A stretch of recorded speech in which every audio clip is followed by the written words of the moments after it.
מצלמה לפני שהוא הלך למלחמה. ידו הייתה כשהוא חיבק אותי, כבר לא בוכה, גם לא בלילה לבדי, רק הזמן חובש את הפצעים האלה שבחוץ ואת ההם שלא רואים.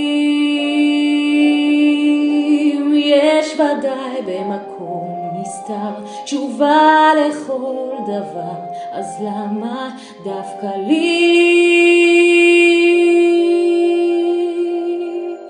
נגמר הכל לפני שהתחיל?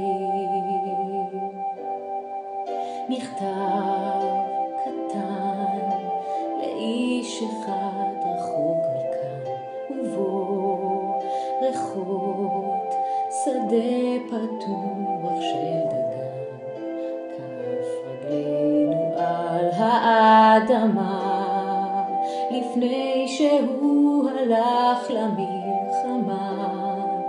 ידו הייתה שהוא חיבק אותי, כבר לא בוכה, רואה כמו בהילוך איתי כל הנשימות, הרגעים האלה שבחוץ ואת ההם שלא רואים.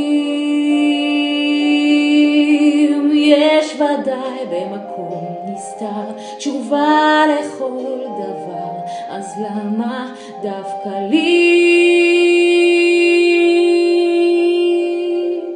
נגמר הכל לפני שהתחיל?